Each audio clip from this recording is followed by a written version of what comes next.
আসসালামু আলাইকুম ওয়ারহমাতুল্লাহ।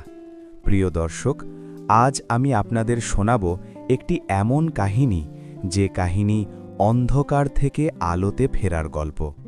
ভাবুন তো একবার, চারদিকে শুধু অন্ধকার, না আলো আছে না বাতাস। উত্তাল সমুদ্রের গভীরে এক বিশাল মাছের পেটের ভেতর একজন আল্লাহর নবী একা বসে আছেন। সেই অন্ধকারের মাঝেই ভেসে আসে একটি কণ্ঠ, লা ইলাহা ইল্লা আনতা সুবহানাকা ইন্নী কুনতু মিনাজ জালিমিন। এই একটি দোয়াই বদলে দিয়েছিল ইতিহাস। এই দোয়াই খুলে দিয়েছিল আল্লাহর রহমতের দরজা। আজ আমরা শুনব অন্ধকার থেকে আলোর পথে নবী ইউনুস আলাইহিসসালামের সেই হৃদয় কাঁপানো কাহিনী। ভাবুন তো একবার, রাতের গভীর অন্ধকার, উত্তাল সমুদ্রের মাঝে দুলছে একটি ছোট নৌকা। আকাশে কালো মেঘ, চারদিকে শুধু ভয় আর আতঙ্ক। হঠাৎ নৌকা থেকে একজন মানুষ পড়ে গেল সমুদ্রে, আর মুহূর্তের মধ্যেই তাকে গিলে ফেলল এক বিশাল মাছ। কোনো আলো নেই, কোনো বাতাস নেই, কোনো মানুষ নেই, শুধু অন্ধকারের মাঝে একটি কণ্ঠ কাঁপতে কাঁপতে বলছে, লা ইলাহা ইল্লা আনতা সুবহানাকা ইন্নী কুনতু মিনাজ জালিমিন। এই দোয়াই বদলে দিয়েছিল ভাগ্য। এই দোয়াই খুলে দিয়েছিল রহমতের দরজা। আজ আমরা শুনব নবী ইউনুস আলাইহিসসালামের সেই শিক্ষামূলক কাহিনী। আল্লাহ তাআলা নবী ইউনুস আলাইহিসসালামকে পাঠিয়েছিলেন নিনওয়া নামক এক জনপদের মানুষের কাছে। এই জনপদটি ছিল ধনী ও সমৃদ্ধশালী, কিন্তু তাদের অন্তর ছিল কঠিন। নিনওয়ার মানুষরা মূর্তি পূজা করত, জুলুম ও অন্যায়ে লিপ্ত ছিল, গরিব ও দুর্বলদের অধিকার কেড়ে নিত, আল্লাহর আদেশ মানত না। নবী ইউনুস আলাইহিসসালাম দিনের পর দিন, বছরের পর বছর তাদের বোঝাতেন। তিনি বলতেন, হে আমার কওম, আল্লাহ ছাড়া আর কারও ইবাদত করো না, তওবা করো, নইলে আল্লাহর আযাব নেমে আসবে।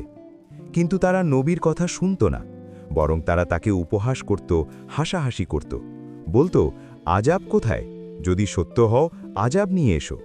দীর্ঘদিন দাওয়াত দেওয়ার পরেও যখন কেউ ঈমান আনল না, তখন নবী ইউনুস আলাইহিসসালাম খুব কষ্ট পেলেন। তিনি মানুষ ছিলেন, তার হৃদয়েও ব্যথা ছিল। একসময় তিনি আল্লাহর অনুমতি না নিয়েই সেই জনপদ ছেড়ে চলে গেলেন। এটাই ছিল তার জীবনের সবচেয়ে বড় পরীক্ষা। তিনি মনে মনে ভাবলেন, এরা কখনো সোজা পথে আসবে না।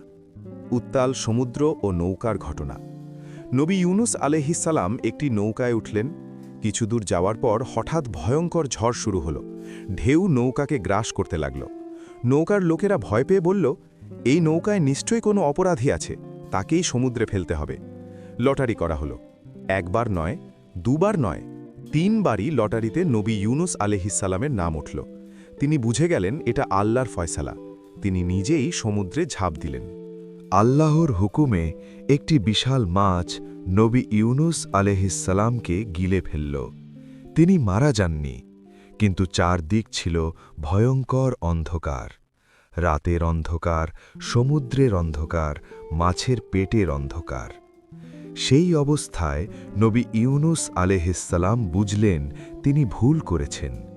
তিনি আল্লাহর কাছে ফিরে এলেন, কান্নায় ভেঙে পড়লেন এবং সেই বিখ্যাত দোয়া পড়লেন, লা ইলাহা ইল্লা আনতা সুবহানাকা ইন্নী কুনতু মিনাজ জালিমিন।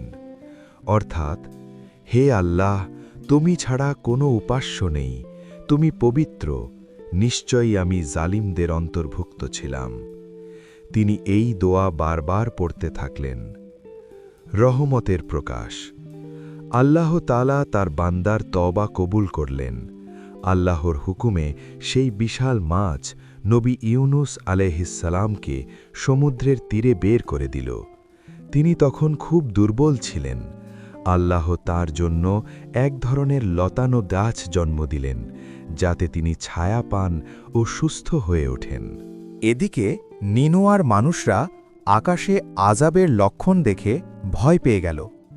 তারা বুঝতে পারল নবীর কথা সত্য।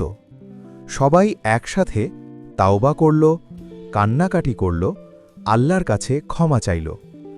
আল্লাহ তাআলা তাদের আন্তরিক তাওবা কবুল করলেন এবং তাদের ওপর থেকে আযাব ফিরিয়ে নিলেন। নবী ইউনুস আলাইহিসসালাম ফিরে এসে দেখলেন তার কওম সবাই ঈমান এনেছে।